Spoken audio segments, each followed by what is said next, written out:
So my name is Lisa Deanne Smith. I'm the curator at Onsite Gallery. And Onsite Gallery and OCAD University acknowledges the ancestral and traditional territories of the Mississaugas of the Credit, the Haudenosaunee, the Anishinaabe, and the Huron-Wendat, who are the original owners and custodians of the land on which we stand. I'm grateful for our communities and to share our space with you all and all the beings that live on it and within it. I especially feel grateful tonight because it's my first time physically back in the gallery for quite a long time. And so it does feel really great to just be with you all. Fable for Tomorrow, the exhibition is supported by the Canada Council for the Arts, the Ontario Arts Council, the Toronto Arts Council, Nexus, VTAPE, Anonymous, Jess Dopkin, Barbara Fisher, Alice Klein, Caroline Seck Langill, Deirdre Logue, and Angela Robertson. We are extremely grateful to Wendy's family, Paul Petro and Laura Karsui, and the Paul Petro Gallery for managing Wendy Coburn's estate and loaning us so many of the works that are on display. Also, the Art Museum of U of T, Oakville Galleries, Aviva Rubin, and John McEwen for their valuable loans as well. Thank you. And Angelo Padari for his excellent installation skills. So our curators of this exhibition, Andrea Fatona and Caroline Seck Langill, will lead our tour today. Their bios are in the publication. It's free, so I recommend that you pick it up. There's also a blue insert in it because we've had to change our events many times, as you can all imagine, with an updated list of our events that are coming up. I'll kind of tell you about a few of them at the end. And their bios are also in here, as well as exhibition essays by Yael and Rebecca Garrett, as well as Caroline and Andrea.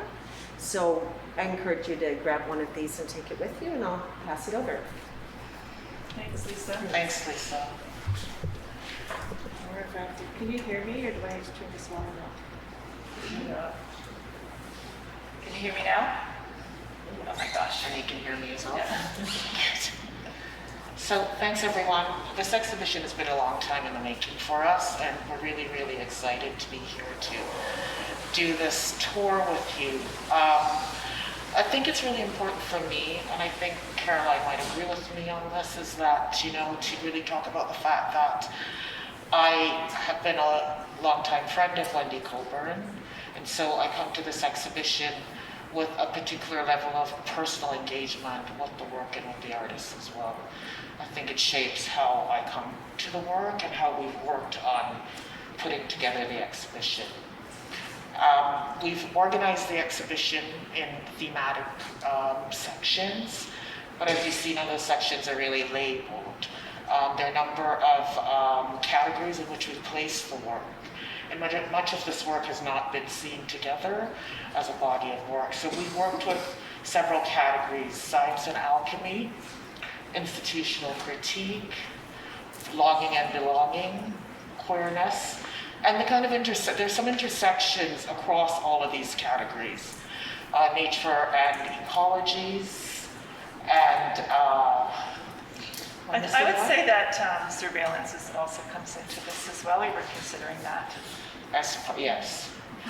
And for me, part of the overall engagement with this work as well is thinking through Wendy's body of work through the lenses of power and the ways in which Wendy has managed to deconstruct much of the myths and fables and narratives that we live with within Western culture, to show how they've been constructed, to show how we've been implicated in them, and to talk about, I would say from my perspective, whiteness and the ways in which whiteness circulates within culture.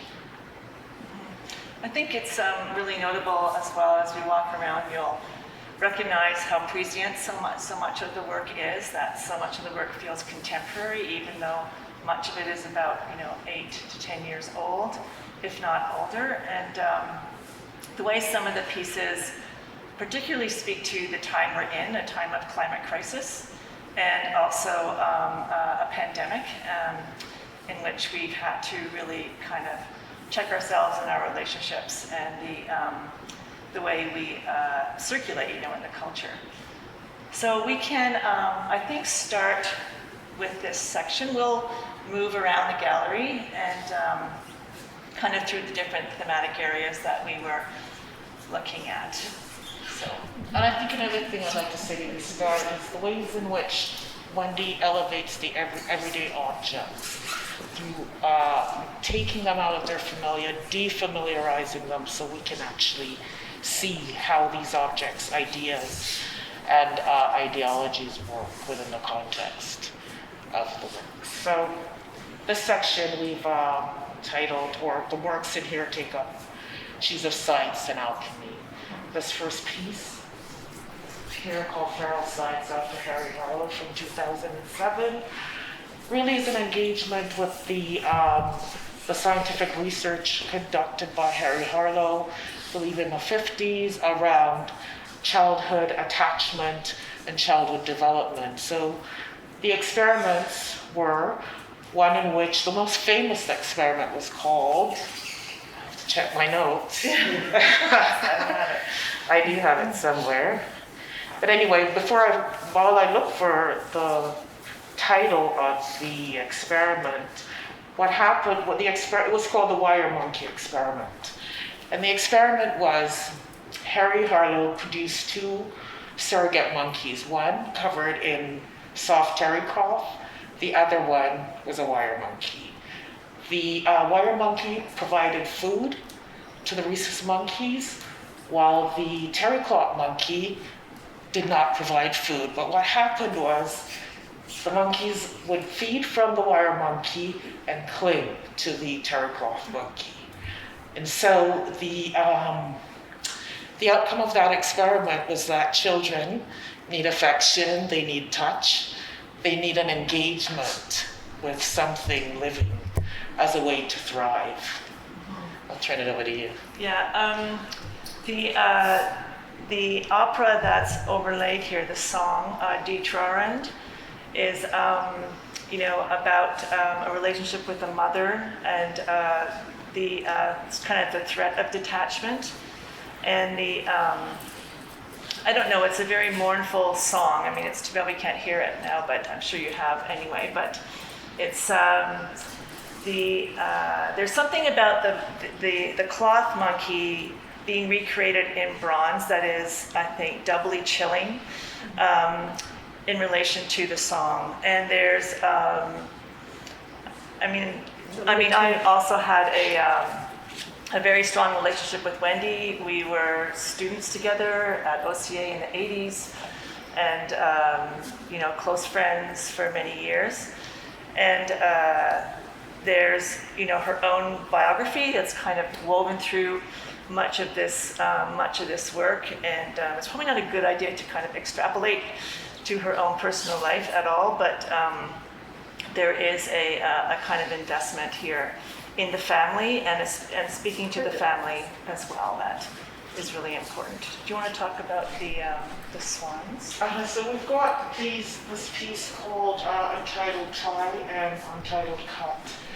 And initially when we came to this work, we weren't quite clear as to how to place it, how to think through it. But after working with the works, we do realize that they're in relation to Leda and the Swan, that myth around the rape of Leda by Zeus, who turned into a swan to seduce Leda. There are a number of different representations of that event, of the rape of Leda. Some are quite erotic in their presentation, but while we were doing the research for the exhibition, we came across a representation from the 1st century AD, where Leda's actually reaching her hand out around the neck of the swan. And so, I've been reading it, we've been talking about it from that perspective as well, a kind of inversion of that moment, and for me, a real agency on the part of Lida in relation to that event. The myth is, the readings of the myth kind of oscillate between rape and seduction, and it definitely holds those two in position, I think, or sort of in equilibrium here. There's a work on the far side, Lida and the Beaver. So that's definitely an erotic piece. So it's that's what's so interesting, I think, about this work is it acts visually. There isn't language. We weren't left with a lot of material from Wendy to explain these works. You were left with the work. So hi, Michelle. I just recognize you. It's okay. I haven't seen her in about 10 years, so that's a problem. So that's it's been a kind of interesting puzzle for us as curators with so little material, so little archival material to determine the meanings of these works. So we've been kind of creating our own narratives as we move between one and the other. But the relationship between that piece there and this piece is pretty evident. These two swans might also, Andrea and I have different theories on this, right? But it's okay. Might relate to the fact that in the myth, Lida also had sex with her husband, apparently the same day that she was raped by Zeus, and then she hatched 2 children, because what do you call it when you hatch an egg? I don't know. She laid 2 eggs and then they hatched into her children. So I don't know if that's what this means here. I'm not sure, but I'm happy if there's 2 of those swans and there are 2 eggs. So and 2 necks. 2 necks. Yeah. Yeah, I think Wendy's critique of science, and especially science in relation to the family. We'll see that over here as we talk about her father and his medical history is really compelling and I think quite unusual. And it's also deeply researched. Like she knew these experiments very, very well before she produced this work. Yeah, I mean, I think the other thing about Wendy's work is that deep research she's done across many disciplines, science, philosophy, cultural studies, and she went very deep. And as we go through, you'll also see her relationship to different histories, whether or not they're art histories, scientific histories, and the labels and the way she titled her work also gestures to that relationship to many histories. Do you want to talk about these before this one? Or do you want to go to subscribe now? Let's do subscribe. Yeah. I'll let you start because you saw it in its original form. So I don't know if anybody here saw this work when it was originally installed. It looked quite different than this. So these were very large grids, and they were made of wood, and they were very substantial. They felt almost like sculptures. In fact, when the magazines were affixed to the large grid, and they hung on the wall, they took up a lot of space. They were a bit larger than these, probably by about 1 column and 1 row. And there were 5. There was these ones, the magenta and the yellow and the blue, and then also a black and a white one. So we've worked with what we had and what we had in the archive, and decided to kind of refer to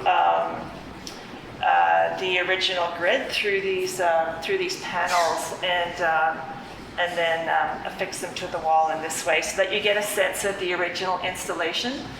The critique of media, the way consumption is addressed in these works, the recognizability of some of the images. If you know your art history, you'll recognize that this is an image of the clichettes in Toronto. So there are these references to Toronto art history and the culture when this work was originally made. It holds up surprisingly well. You know, it's quite stunning to see it this way, and we're very pleased to be able to include it in the exhibition. It's probably the oldest work. It's the oldest work in the show, made in 1990. We should say that works in the exhibition run from 1990 to 2014 as the breadth of the works produced. I mean, I really, really like this work in terms of the way it allows us to think through the ways in which identities are flattened through particular media representations and constructions of us.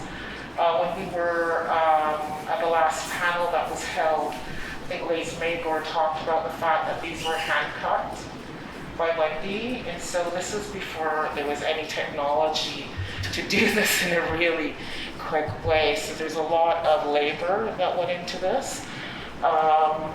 Yeah, a lot of labor, as there is a lot of labor and fine detail in all of the works we see in the exhibition. Okay.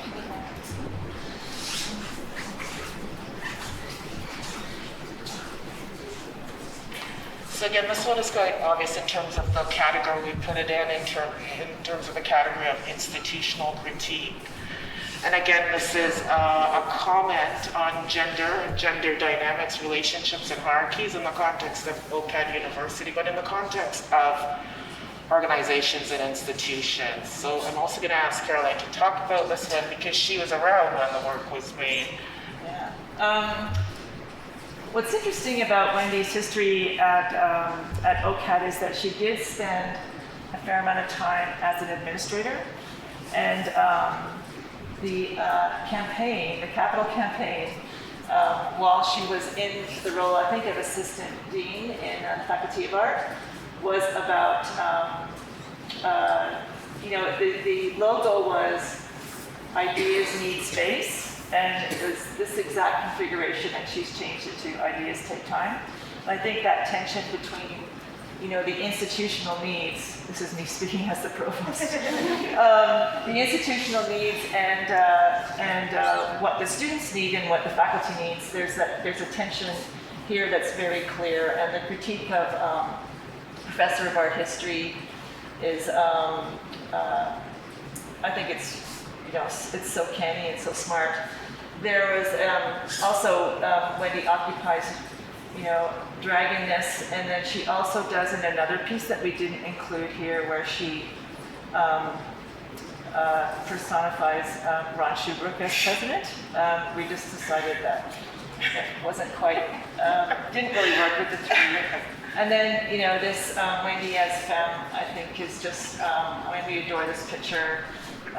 We love that you see these two when you kind of come in, and it just shows you, how funny she is. Yeah. She's just everything is has that double. She's so smart on that double entendre. Is there anything else you want to add to this? I mean, no, it's really about, for me again, just really Wendy's smart way of calling our attention to performances of gender within institutions of education, and for us to extrapolate these kinds of performances that they take place elsewhere as well. So I just find it to be really very smart, simple moves, just even in the gaze, the way in which the work has been constructed, just some very simple moves that really, really get to the core of these ideas around gender hierarchies and gender performances, as well as queerness. The other thing about this work for me, as with almost all the works, is the ways in which kind of deep and intersectional politics is evident in all of the works.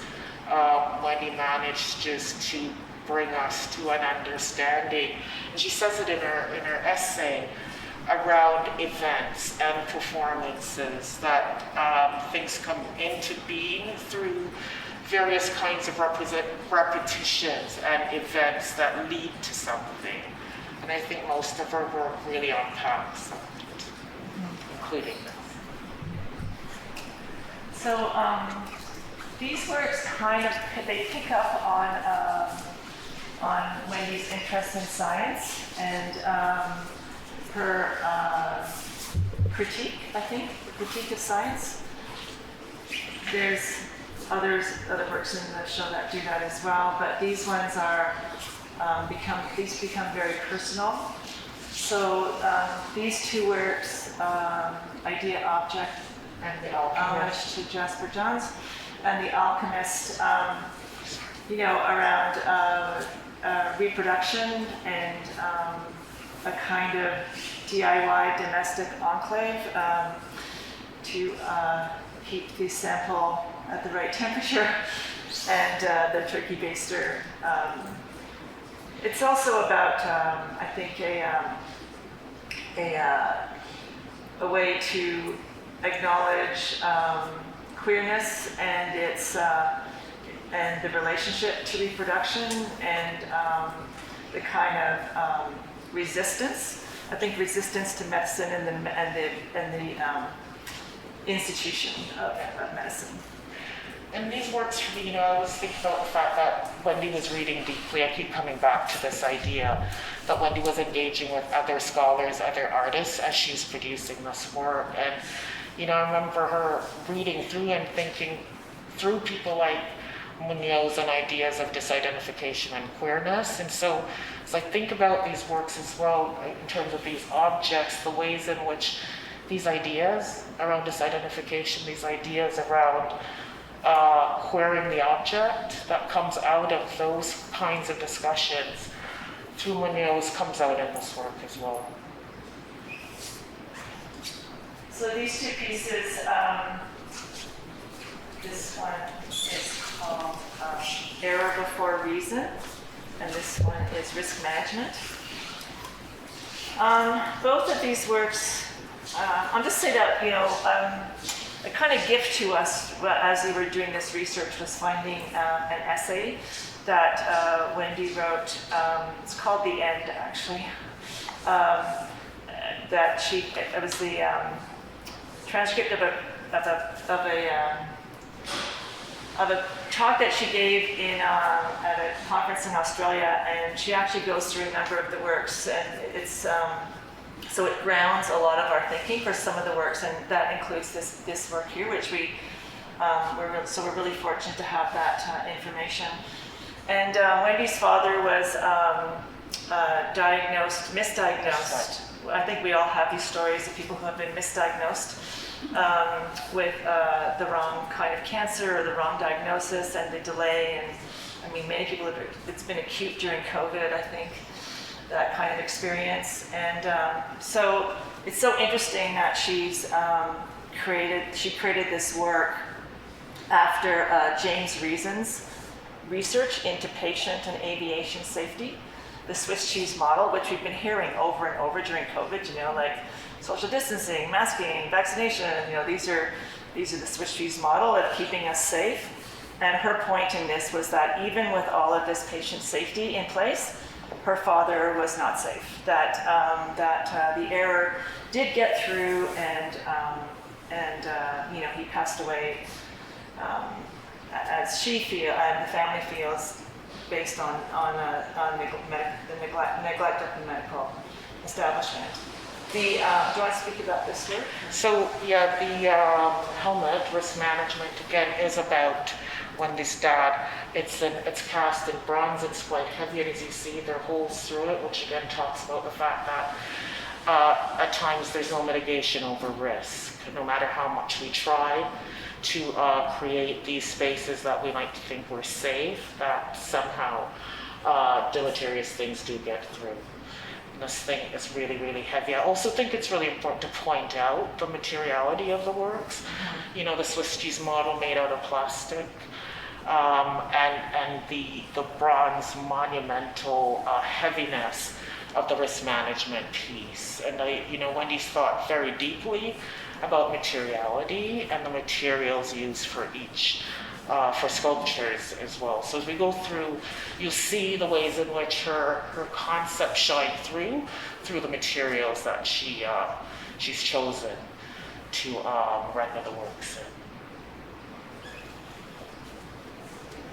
So on this side, again, we've this category or this space of works that take up queer culture and ideas of longing and belonging. And again, they're quite hilarious. A lot of humor in the works as a way to bring us deeply.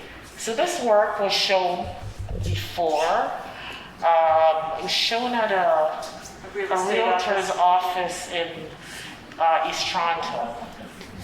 And this work is really about the propensity of lesbians to get really excited to move in with each other, hiring the U-Haul, and you can see all the different kinds of events and environments that shape these relationships. In one way, the U-Haul is, going in one direction with a rainbow, nice starry nights, and there's a tornado. And over here we've got a U-Haul that's also rendered in bronze here. One thing that you'll note in these pieces are just the objects themselves, and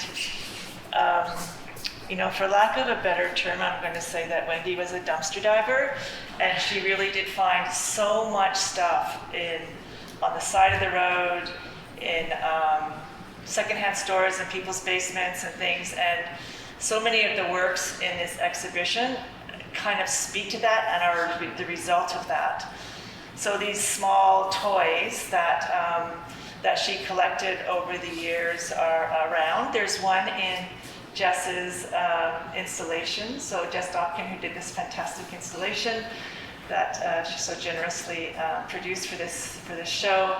One of the U-Haul vehicles is on the little table in there, and you can see them. So she was definitely a fantastic fabricator. I think she also saw the beauty in just things that she found, sometimes by the side of the road. Yeah. And over here we've got a photograph called Finger Cream. And again, a sculpture made out of plaster called Finger Cream. Again, nodding to lesbian sexuality and the lesbian sexual activity, as well as this pillow here called Finger Cream, which is actually quite light. It's hollow inside. And so, again, it makes me think about the fragility of belonging, the need for belonging, including this piece as well, but the notion of fragility as well within this context of a desire for belonging. Over here. So we're coming over to this section, which we've actually categorized as a kind of interspecies animal-human engagement. And again, titles of the work, Lita and the Beaver, Untitled Girl and Boy, and Spirit of Canada Eating Beaver, which is this one, which is actually Wendy's image with a beaver eating her, based on a piece by Joyce Wheeland called The Spirit of Canada, Suckling English and French. Suckles the French and English beavers. From the 70s.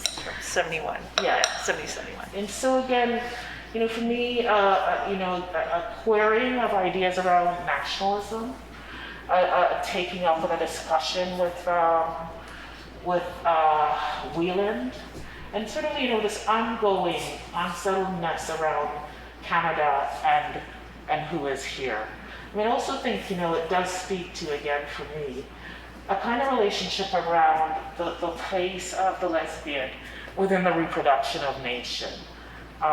So how do we, as lesbians, fit into this construct of the nation as women who aren't engaged necessarily in those practices of reproduction that the nation requires? I'll let you talk about the second one. So that piece in the center, Untitled Girl and Dog, this is for those who knew Wendy, a pretty personal piece. She did have a fox terrier named Girlfriend, and who looked more or less like that dog. It's also, taken from the, what's that product? Copper tone. The copper tone ad, which speaks, I think, to when Wendy was a girl, and also this relationship that she had, this interspecies relationship with her dog, well, Jasmine, I would say first, and then girlfriend. Really important relationships in her lives, and continuous relationships as well. Definitely a companion species for her, and really important aspect of her. I don't want to call it sexuality at all, but Just say life. just say life. Yeah. Yeah. Andrea Harris pointed out something I hadn't actually thought about, although I was staring at it, and every time we brought the work together, that sculpture is 2 pieces, which means that it can be actually staged in whatever way one would like it to be staged, with the dog or the girl in whatever position. But I actually hadn't even thought about that. As we were working with it, I was somewhat seeing it as one sculpture, which it is in a certain way, but it's 2 components, which allows for, some flexibility around how it's staged. Yeah, and the girl is in the posture that a dog would normally adopt, right, with the leg up, and so there is this kind of reversal here between the 2. I think the really interesting thing for me as well is the squaring that Wendy does with the work. There's just always a bit of a twist, a shift in it that allows it to read much differently. Yes? A question I've had, and other students have asked as well, is the mantle your curation, or is that Wendy's? No, it's ours. Okay. Yes. So, I thought that these should be on a mantle, and thought we would build one originally, and then found this one. And because it came over from the UK, I've got it on Kijiji from someone, and so it was produced in Manchester, and so because it was for a coal fire in one of those smaller British homes, it's quite low, because I was quite concerned when I said, these need to be on a mantle, that it would be too high for accessibility, but this is sort of the perfect size for it, and we just really like the way that they sit. And when Liz was speaking on the panel, she noted that Wendy kept these on the mantle, and that's where Liz has, I guess, this one of these pieces here, that's where she keeps it as well. Okay. Yeah, thank you. So the title of the exhibition is drawn from this work here, Fable for Tomorrow. And this piece is called Silent Spring, and Silent Spring is the name of a book by Rachel Carson, and it was written in the 60s, and Fable for Tomorrow is the 3rd chapter of that book. As many of you probably know, Rachel Carson wrote the book kind of during the first alarm, I think, around the environmental crisis, specifically in relation to DDT and pesticides. On the shaft of this bronze sprayer are I guess they're etched names of Wendy's loved ones, friends and family, along that shaft. When we did a tour with the family, and during that tour, Heather, Wendy's sister, told us that she had a summer job spraying DDT, and at a camp or something, and that she was sick every night. She would go out and spray, and she was really ill in the evening. And we didn't know that, and then it was just such interesting information for us to have as curators, sort of after the fact. And so this piece also speaks to just the extermination of important non-human species in the name of our, I would say, need for ease in certain ways. I think there's anything else to say about that, or we believe that, or the dolls, the bisque dolls, were found objects as well. Yeah, I mean, I've sourced these dolls. They were called piano babies, and they're produced in Germany to sit on top of pianos and kind of go like, like when someone's playing. I mean, I believe that they're original dolls and I don't believe that Wendy fabricated these. We've looked at them quite carefully, and then she's laid these insects, painted these insects on top of them. For me, it's a really interesting work to consider during a pandemic, and thinking about our inability to control certain species as they take advantage of our fragile bodies. I think it's a good time to talk about the Yeah, goldfinch. the goldfinch, again, this piece was made in 2007, and we made the decision to place it here in relation to this work because of a number of reasons. One, because of the loss of songbirds, because of the overuse of DDT at a certain point in time in the world. And again, this work really feels like it is in relationship to this discussion around the environment and environmentalism. Also, based on the original work from Fabricius and the loss of that piece and the finding of that piece, we also think that the work might also be part of a discussion about loss as well, and the need to hold on to something. Again, we're having to surmise some of these ideas, but my best discussion around the work is its relationship to this Fable for Tomorrow and the ways in which the need for us as human beings to think about our relationship to other non-human species and our responsibilities to creating a world and environments in which we all exist. Yeah, to me, this work is kind of extraordinary for its ability to represent a two-dimensional painting. The challenge that Wendy set for herself, making this in 3 dimensions, and it being so convincing. It just shows what a master fabricator she was, what a master artist, and I think it's just an amazing object in and of itself. I mean, regardless of what the meaning is, I think it's just something that is, it's uncanny in its representation to this painting, which actually doesn't have that much detail. If you look at the Goldfinch by Fabricius, it's quite flat and without a lot of detail. So it's her decision to remake it is really interesting. Should we move over to the 911? Sure. So these 3 works in the essay that Wendy wrote in the end comprises something called a 911 suite. And as curators, we decided to let the works exist without that framing to it for a number of reasons. So this one, Untitled Buck, again, has been shown a couple of times. It has been out there in the world.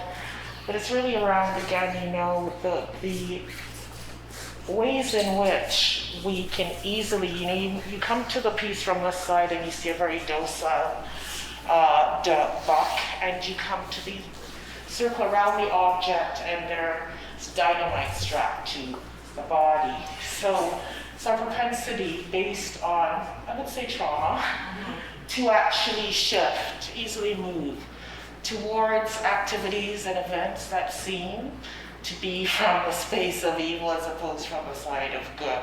So the fact that we've got these many faceted sides of us that could easily turn to violence if called upon, or if pushed so much against the wall that we have to push back. These 2 pieces, this one is Sack, and the end, this is called the end. I mean, they're her response, Wendy's response to 9/11, to the end of the empire, which I think we're still in that downswipe of the power of the United States, the end of innocence and the end of luxury, and the situation that America continues to be in based on that culture of excess. I think that the Seck is quite interesting, and Wendy has written about the inability to determine what's in the sack. Are they objects? Are they bones? And the heaviness of it is, it's so evident. Like it's a bronze piece, and the Santa, the Santa sarcophagus, and just that kind of the end of all that innocence. In relation to 9/11. So these three make up the 9/11 suite, they're done in 2007, so that's some time after that event, and somehow also feels very resonant right now with the war I wouldn't call it a war, the invasion of the Ukraine by Russia. So and sort of our inability to act in the face of all that destruction. So I just, as I said, there are so many of the works. I mean, if we think about Silent Spring and Fable for Tomorrow, when that was produced, and the peak climate crisis that we're in at this moment, just her ability to speak into the future and to speak to us in the future has been just so compelling for us as curators. And this work for me still, is really, really important in that Wendy was constantly thinking through ideas of distribution, redistribution, who has, who doesn't have. So this work also for me speaks to this sort of inability or lack of a sense of equitable redistribution of the loot in a certain way. It could be read in that way.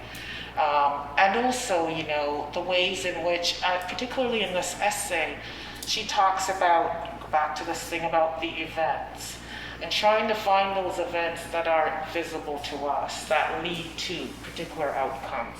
And so when I see this work, I think about Ukraine, but I think about every other war going on that has not been made visible, and the ways in which this work tries to get us to think through what kinds of macro events in the world lead to particular micro inequities in the world. I think, it just allows us to come to these ideas from a number of levels and from a number of entry points into the work. Go over to the second. Oh, they're just going to do it.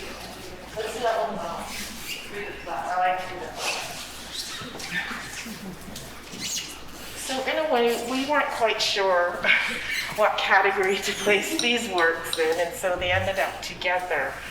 But also, with giving tours, again, to Wendy's family, some of the works came together for us. So these two, the kidney here, and the kidney, which is called Untitled, and the Morning Toilet after Jan Steen, again, from another painting.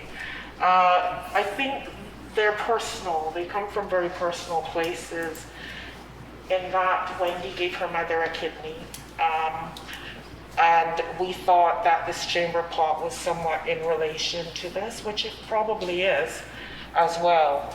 But when we brought her family through, we were told that Wendy's parents kept a chamber pot under their bed most of their lives. So I think Wendy's brought this personal experience of the chamber pot, as well as the kidney, which is almost the size of a real life kidney, together as a discussion around, again, this family engagement around health and illness in her family. And the Acorn, I'm going to ask you to say what you think thanks. it is. We don't have any information on the Acorn at all. Again, we're interested in the shape of it, the way it kind of refers to a nipple. It feels quite I don't know, erotic in a way. And also it points to her interest in nature, in growth, in the wilderness, and also just in fertility as well, I believe. There's also a large strawberry, and we didn't have access to that. Not sure where it is held right now, but I think that the acorn and the strawberry were done at a similar time. Yeah. And also about the same size. Strawberry is about the same size. Yes. The kidney is accurate. The kidney is an accurate size, and it's to scale, and it, it was it was a huge.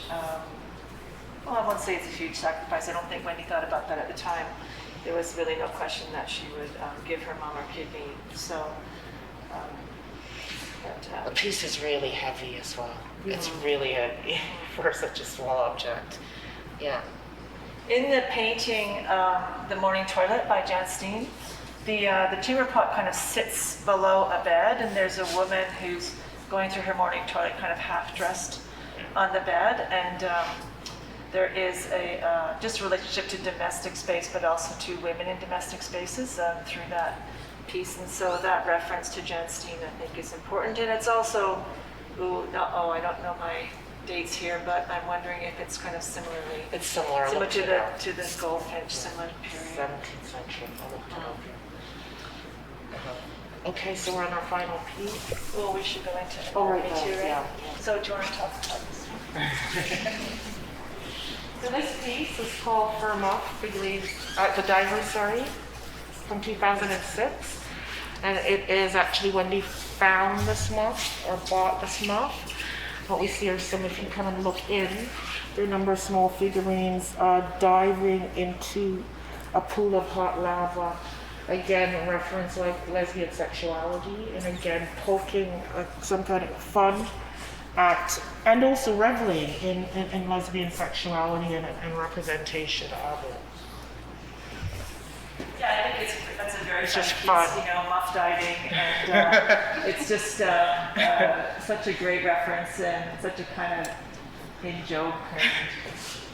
But again, I mean, Liz Magro spoke to this too, that Wendy wasn't glib when she made these works. They're important pieces. They speak truthfully,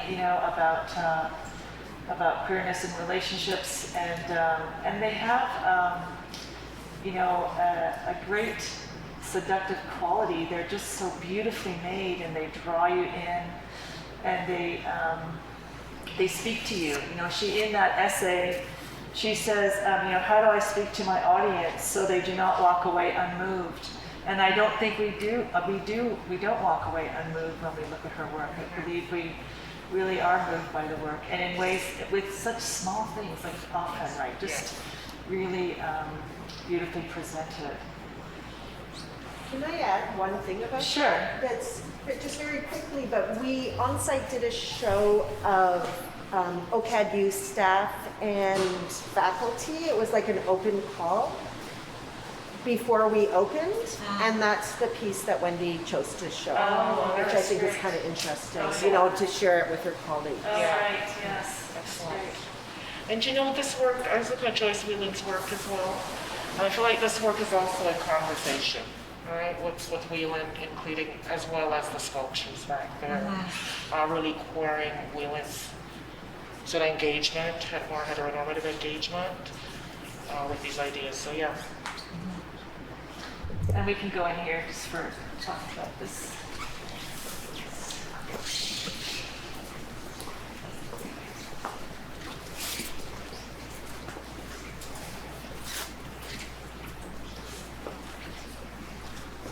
So I think everyone here would know that we asked Yael and Rebecca Garrett to program the video portion of this exhibition. And this work, Anatomy, and Yael's here. So, So we really appreciate that work, and VTAPE was working with us and with Yael and Rebecca on the curation of these works. This is the last work that Wendy produced before she passed away. She had made this very incisive documentary questioning the presence of possible provocateurs at the slut walk, and what they were doing there, and who they were, why they were there, and the way the kind of cryptic nature of their costumes, etc., brought into question who they were and why they were there and what their intent was. And so this the video goes into that in really compelling ways. Wendy's very focused on objects as well, and the signs that come through those objects and how they're speaking to us, and the works that are on the wall here, the 3 photographs refer to someone she called Fluid Man, and woman. And what? The guy in the shoes, Daryl K. That's it right there. Yeah.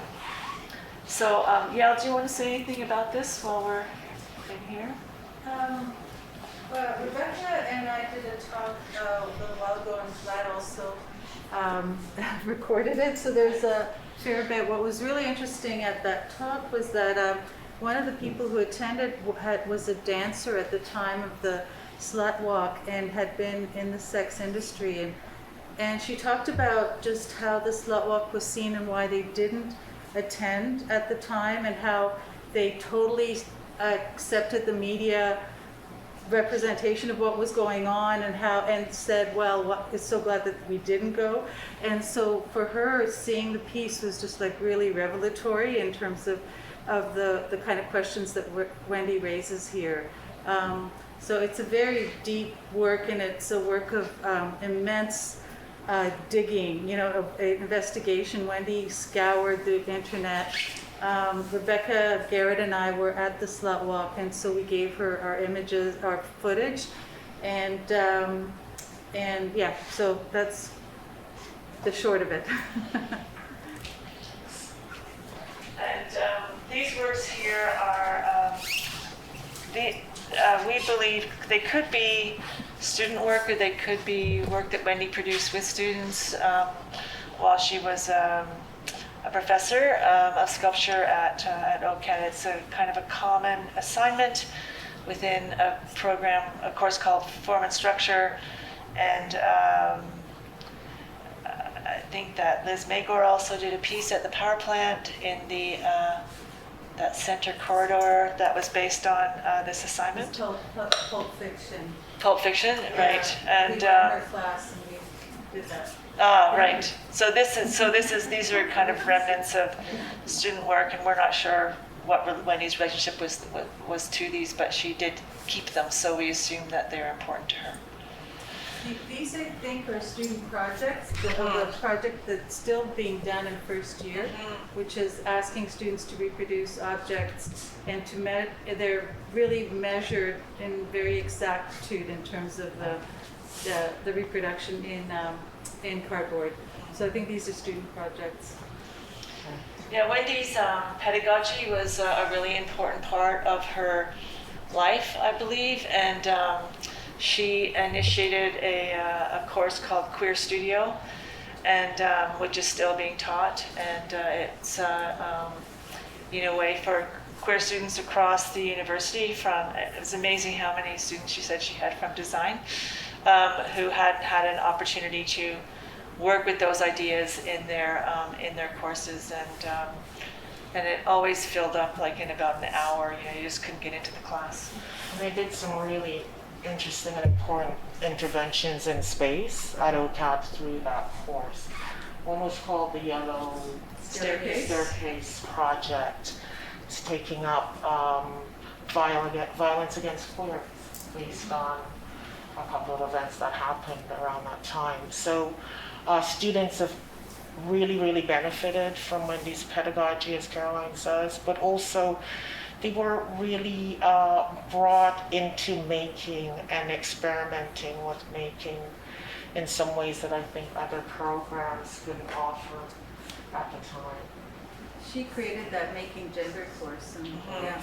Yes. And had exhibitions too regularly, like, you know, she did New Eight Rose a few times, I think 3 times in the graduate gallery, yeah, with all of her students. Yes. Yeah. So that's really, That's it. that's that. Well, Yeah. Do you have any questions? Comments, questions? Thanks for coming. Does anyone have any questions? Comments? That's okay. Thanks for doing it. Thank you. Really nice to see you. Yeah. Well, I'll give a formal thanks, and thank you for so much of your hard work. I know it was a lot of digging and putting together, and it was very collaborative, and I found that process really interesting to watch as well.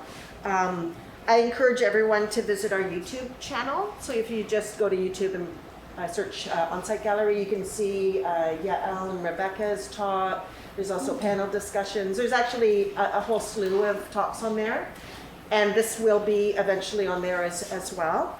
And we have 3 more events coming up. So we have on Friday, May the 6th, Dyke Night. We have some teaser stickers you can help yourself to. So from 6 till 8 p.m. here at Onsite Gallery, there'll be a polyvocal tour through the exhibition from a Dyke lens. So people are invited to come and share their insights into Wendy's work, and we'll move around together. And then from 8 p.m. on, we'll be dancing and celebrating at Sweaty Betty's. And Jess has really put this all together with Alex, and Zab Design has made these stickers and some posters. So everyone is welcome, and it'll be a nice, fun way to celebrate. And Sweaty Betty's has outside patios, so if you're more comfortable being outside with people, that's available. And then we're having a small intensive workshop. So you need to apply to come to it, but I think it's going to be really amazing. And people are paid to participate. It's called Content Feelings with Jess Satch and Ree Sweet. It's a new media making workshop in a very slow social gathering.